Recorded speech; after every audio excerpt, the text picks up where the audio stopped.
हम अपने अज़ीज़ दोस्तों को रूहानी दवा यूट्यूब चैनल पर खुश आमदीद कहते हैं। आज हम आपको एक अमल और नुस्खे के बारे में बताएंगे जिसका हमने शॉर्ट वीडियो बना के डाला था, मगर उसके बाद कुछ दोस्तों ने उसके ऊपर बहुत से सवाल पूछे कि ये नुस्खा कहाँ से मिला। तो हम ज़रा उस नुस्खे के ऊपर डिटेल्स में बात करना चाहते थे, क्योंकि अल्लाह ताला ने उस नुस्खे में इतनी शिफा दिया कि जिसने भी उस नुस्खे को वापरा अल्लाह ताला ने उसको शिफा अता फरमाया ही। हालांकि वो नुस्खा कुछ अपना बनाया हुआ नहीं है, वो हाकिमों का ही नुस्खा है और बहुत पुराने नुस्खा है। उसका ताल्लुक़ कदीम ज़माने से है।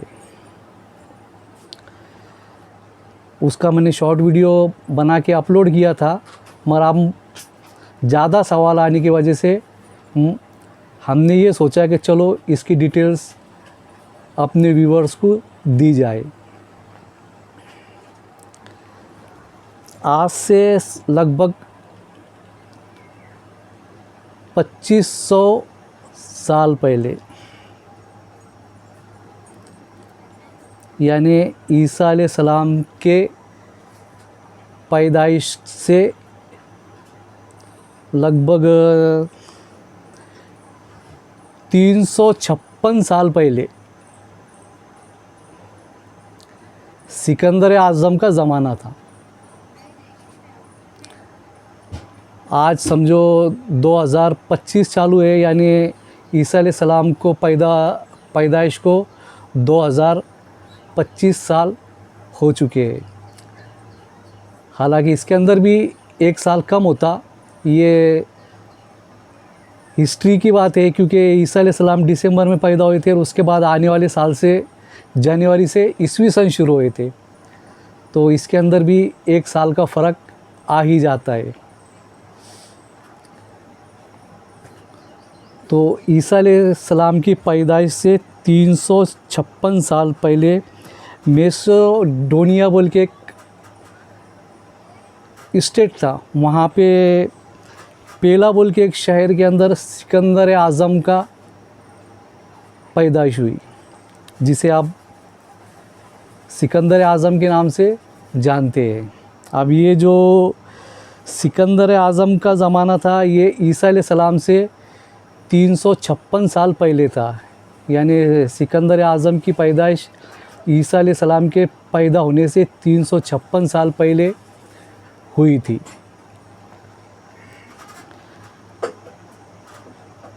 तो उनके जो हुकूमत थी उसके अंदर 2 हाकिम थे।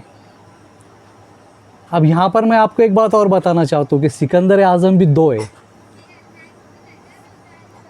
एक सिकंदर आज़म जो आप जानते हैं, जिसकी मैं ज़िक्र कर रहा था पहले, वो तो यूनान के, उनका वज़ीर अरिस्टोटल था। दूसरे जो सिकंदर आज़म हैं, उनके वज़ीर जो खिज़र अलैहिस्सलाम है। ये सिकंदर आज़म को बहुत से लोग अल्लाह के नबी भी मानते हैं, कुरान शरीफ में भी इनका ज़िक्र है। ये सिकंदर आज़म का ज़िक्र कुरान शरीफ में भी है। ये हज़रत इब्राहीम अलैहिस्सलाम के ज़माने में ये मौजूद थे। इन्होंने हज़रत इब्राहीम अलैहिस्सलाम के साथ काबे का तवाफ़ भी किया है। ऐसा अर्ज़की ने इस बात का ज़िक्र किया है अपनी किताब में। क्योंकि ये सब बातें मैंने पढ़ी हुई है, इसलिए मैं आपको इसकी डिटेल्स बता रहा हूँ। इन्होंने हज़रत इब्राहीम अलैहिस्सलाम का ज़माना पाया था और हज़रत इब्राहीम अलैहिस्सलाम के साथ इन्होंने काबे का तवाफ़ भी किया था। इनके वज़ीर का नाम हज़रत खिज़र अलैहिस्सलाम था। और जो दूसरा सिकंदर है वो यूनान का रहने वाला है और उसका जो वज़ीर है वो अरिस्टोटल था। तो मैं जो ईसा अलैहिस्सलाम से 356 साल पहले के जो ज़िक्र कर रहा हूँ, ये दूसरे सिकंदर आज़म की बात है जिसका वज़ीर अरिस्टोटल था। और ये जो पहले सिकंदर आज़म है, इनके वज़ीर का नाम हज़रत खिज़र अलैहिस्सलाम है। ये अल्लाह के नबी भी बताए जाते कुछ किताबों में, और इन्होंने ही हद्द सिकंदरी बनाई थी। जो सदा सिकंदरी या हद्द सिकंदरी के जो ज़िक्र होता है, वो पहले सिकंदर आज़म के बनाई हुई है, दूसरे सिकंदर आज़म की नहीं। अरस्की की किताब में ये जो पहले सिकंदर आज़म है, इनका ज़िक्र है।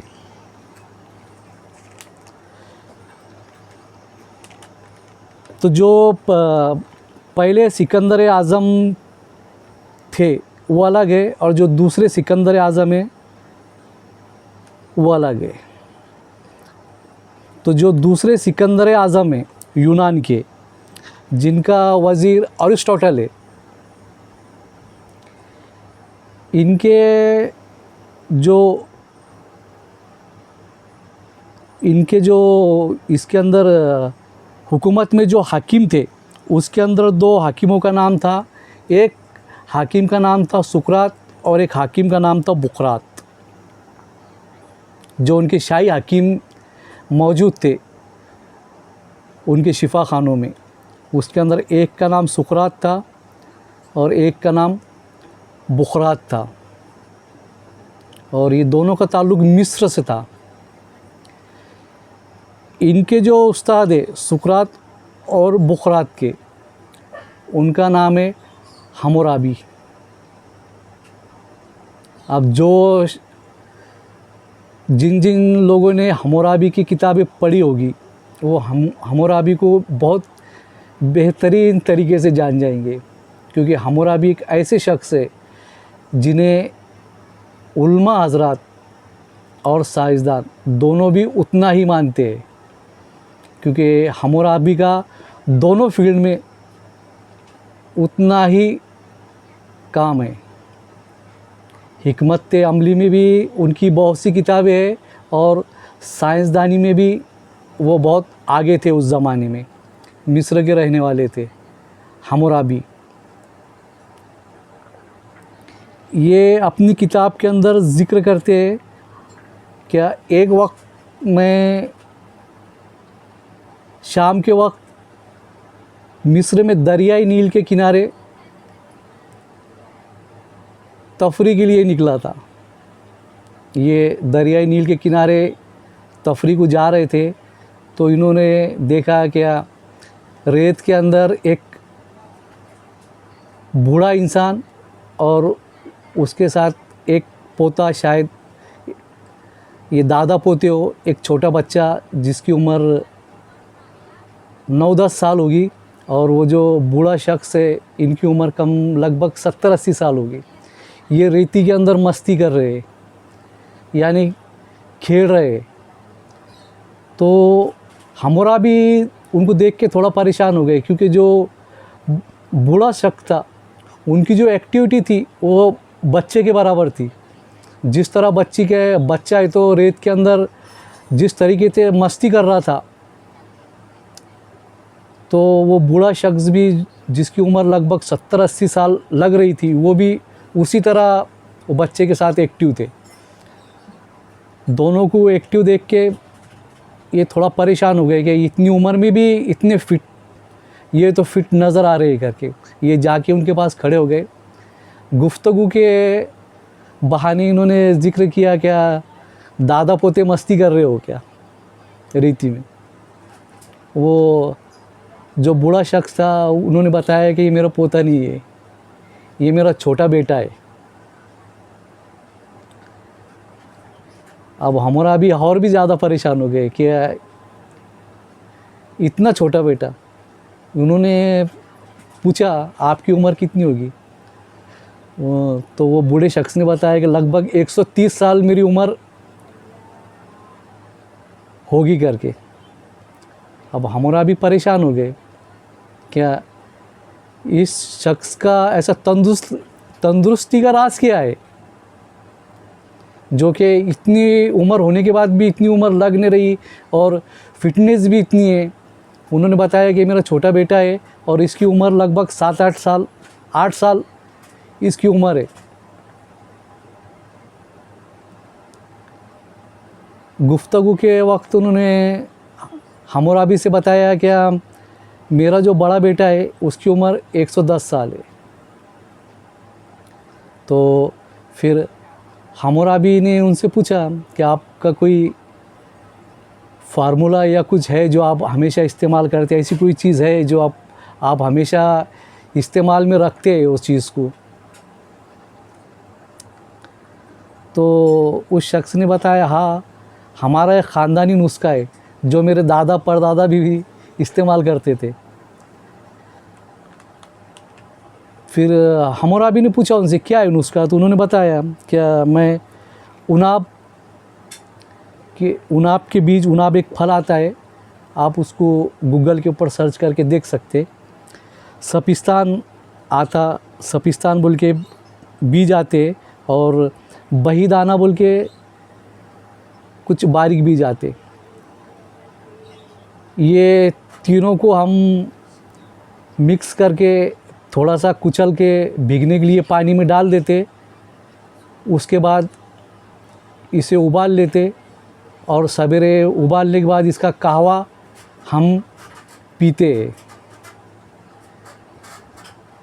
जो कि पहले थोड़ा पीने में थोड़ा अच्छा नहीं लगता, मगर बाद में जब इसकी आदत हो जाती तो ये बहुत अच्छा सा लगता है।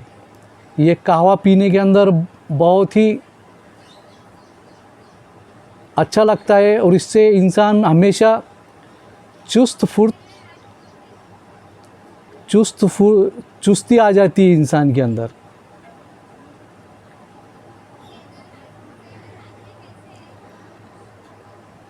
तो उन्होंने ये फार्मूले का ज़िक्र किया।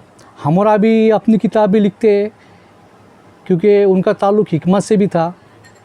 मैंने ये जब कहवा इस्तेमाल किया तो मुझे ऐसा लगा कि मेरी उम्र घटती जा रही है, मेरे में थोड़ा मैं थोड़ा ज़्यादा एक्टिव हो गया उम्र के हिसाब से। और हमराबी लिखते हैं कि मैंने इसके अंदर थोड़ी मिश्री भी इस्तेमाल की थी उसके बाद, क्योंकि इनका ताल्लुक़ एक साइंसदान से भी था और ये हिकमत की दुनिया से भी इनका ताल्लुक़ था। और इन्होंने अपनी किताबों में, बहुत सी किताबों में इस फार्मूले का ज़िक्र किया है और उसके अंदर बताया कि मैं उसके अंदर ये जो पानी जो तैयार हो जाता था, कहवा तैयार हो जाता था, तो इस पर 33 मरतबा या अल्लाह शाफ़ियु, 33 मरतबा या अल्लाह काफ़ियु और 34 मरतबा या अल्लाह माफ़ियु पढ़कर भी मैं इसके ऊपर दम कर देता था। और मैंने जितने भी लोगों को मेरे पास आते थे तो मैं ये कहवे का उनसे ज़िक्र करता था और मैं कहता था, अगर अल्लाह ने आपको तंदुरुस्त भी रखा है, आप अगर तंदुरुस्त भी हो तो इस कहवे को पिया करो। क्योंकि मैं इस कहवे से इतना मुतासिर हुआ तो मैं मेरे पास आने वाले हर एक शख्स को मैं ये कहवा पीने के लिए कहता था। और जब मेरे पढ़ने में आया ये, तो मैंने ख़ुद इसे आज़माया, देखा भी। और बहुत से आलिम हज़रातों ने और जो हाकिम हज़रात होते उनके पास भी नुस्खा पहले से मौजूद था। उन्होंने भी बहुत बार लोगों को ये नुस्खा बताया भी, बहुत से लोग इसे इस्तेमाल करते भी थे। पर मैंने सोचा कि चलो अपने व्यूवर्स को इसके बारे में बता दिया जाए। तो आप 3 उनाब के बीज ले ले, 5 सपिस्तान ले ले और 11 बहीदाने के बीज ले ले। इन्हें थोड़ा सा कुचल के रात को भीगने को डाल दे, सवेरे इन्हें अच्छे से उठा ले और छान के दिन भर ये कहवा एक घूंट पीता रहे। कुछ ही दिनों में आप अपने आप को बहुत ही एक्टिव और तंदुरुस्त महसूस करेंगे। जब आपको शिफा हो जाए, फ़ायदा हो जाए, तो फिर हमें भी दुआओं में याद कर लेना। आप इन चीज़ों को गूगल के ऊपर सर्च करके देख सकते हैं। हमारे आसपास सैयद किराना स्टोर्स बोल के, मेरे को तो वहाँ पे ये पूरी दवाई मिल जाती है। मैंने वहाँ से लिया भी, बना के मैंने खुद इसका इस्तेमाल करा। जब मुझे खुद इसके फ़ायदे महसूस हुए तो मैंने सोचा कि चलो अपने व्यूअर्स तक भी ये बात पहुँचा दी जाए, जो अपना चैनल देखते उन्हें भी ये बात बता दी जाए। जैसा हमोराबी ने कहा कि अल्लाह ताला ने आपको तंदुरुस्त रखा है, अल्लाह का लाख लाख शुक्र है। आप अगर तंदुरुस्त भी है तो इस कहवे का इस्तेमाल करें। तो मैंने जब उनकी किताब के अंदर ये बात पढ़ी तो मैंने भी सोचा कि अपने भी व्यूअर्स को ये हमोराबी की बात पहुंचा दी जाए कि अल्लाह ताला ने आपको अगर तंदुरुस्त भी रखा है, आप तंदुरुस्त भी है, तो इसका कहवा पिया करें। अल्लाह ताला आपको और ज़्यादा एक्टिव और शिफा अता फरमाएगा। अगर कोई बात समझ में ना आए तो कमेंट बॉक्स में पूछ लेना। अल्लाह हाफिज़।